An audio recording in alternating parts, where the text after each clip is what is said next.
بابا میں جینا نہیں چاہتا بابا میری اولاد کا اللہ وارث ہے میری اولاد کا اللہ نگہبان کہہ کے جناب سیدہ گھر آ گئی سیدہ نے گھر آ کے مولا امیر المومنین کو وصیت لکھوائی 17 یا 19 وصیت تاریخ ایک ایک وصیت نہیں درد کا ایک ایک قرآن بی بی نے رو کے کہا یا علی میری پہلی وصیت ہے میرے جنازے کا اعلان نہ کروانا یا علی میری دوسری وصیت ہے میرا جنازہ آدھی رات کو یا علی تیسری وصیت ہے جو نام میں تمہیں لکھوا رہی ہوں یہ آئیں بھی تو میرے جنازے پہ آنے لگے یا علی میری چوتھی وصیت میرے بعد میرے بچوں کا خیال رکھنا یا علی میری پانچویں وصیت میرے حسین کو پیاس بڑی لگتی ہے یا علی میری چھٹی وصیت ہے میرے بعد دن کی روشنی میں گھر نہ آنا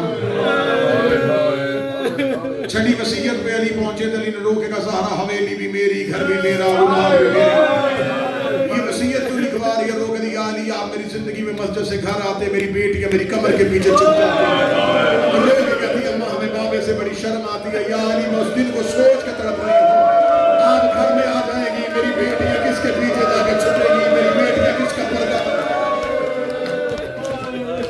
مولا علی نے اپنی زندگی میں اس وصیت پہ بڑا عمل کیا مولا امیر المومنین مسجد میں بیٹھے رہتے تھے روتے رہتے تھے ایک دن مجبوراً علی کو گھر آنا پڑا جب مولا علی گھر کے دروازے پہ آئے زہرا کے بعد علی گھر کے دروازے میں دستک دے کے آتے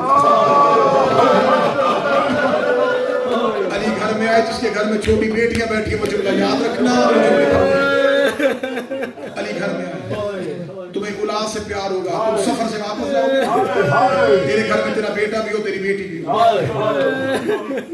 بیٹا دوڑ کے آئے گا آگے ملنے کے بعد کہ میرے لیے کیا لے کے آئے بیٹی نہیں پوچھتی کیا لے کے آئے بیٹی کبھی باپ کا جوتا اتارنا شروع کر دیتی کبھی باپ کا بستر بنانا شروع کر دیتی امیر المومنین گھر کے دروازے پہ آئے دونوں بہنیں صحن میں بیٹھے میری بڑی شہزادی شام کی ملکہ چہرہ گھر کی طرف میری چھوٹی شہزادی چہرہ دروازے کی طرف چھوٹی شہزادی نے بابے کو آتے ہوئے دیکھ لیا شام کی ملکہ نے بابے کو نہ دیکھا شام کی ملکہ بی بی کلثوم سے کہہ رہی تھی کلثوم میرا جی چاہتا ہے آج بابا اس لفظ میں عالیہ پہنچی تھی یا علی کے قدموں کی آواز سن شام کی ملکہ جلدی سے اٹھی اور حجرے کے اندر چلی گئی جتنے قدم عالیہ چلی اتنے قدم پیچھے علی چلے عالیہ حجرے کے اندر چلی گئی علی دروازے پہ کھڑے ہو گئے علی لوگ کہتے ماں کے بعد پہلی بار آج تو نے کوئی حسرت کہنی تھی زینب تو ابھی کہہ رہی تھی کاش مجھے میرا بابا کاش مجھے میرا بابا کاش مجھے میرا بابا کاش مجھے میرا بابا زینب اس لفظ پہ آئی تو نے اپنی آواز بند کر لی زینب مجھے بتا تو مجھ سے کیا مانگنا چاہتی تھی پردے کے پیچھے کڑی ہو گئی نا بابا مجھے تجھ سے بڑی شرم آتی ہے بابا میں تیرے ساتھ کبھی نہیں بولی علی لوگ کہتے زینب مجھے صرف اتنا بتا دے تو کہنا کیا چاہتی تھی علی کا اتنی بار پوچھنا بی بی کلثوم سے برداشت نہیں ہوا روگی کہتی بابا میں آپ کو بتاتی ہوں آج صبح سے زینب کہہ رہی ہے کاش مجھے میرا بابا میری ماں کی قبر پہ لے جائے میں ماں کی قبر پہ جاؤں میں ماں سے بڑی اداس ہو گئی بابا میں ماں سے بڑی اداس ہو گئی مجھے کسی طرح ماں کی قبر پہ لے جاؤں علی کی آواز ہے زینب رات آدھی ہونے دے میں تجھے ماں کی قبر پہ لے کے جاؤں گا میں اونچی آواز میں رونے والا مدینے میں آدھی رات ہوئی علی نے بیٹوں کے پردے کے درمیان زینب کو گھر سے نکالا تھوڑی دیر کے لیے ماں کی قبر پہ علی نے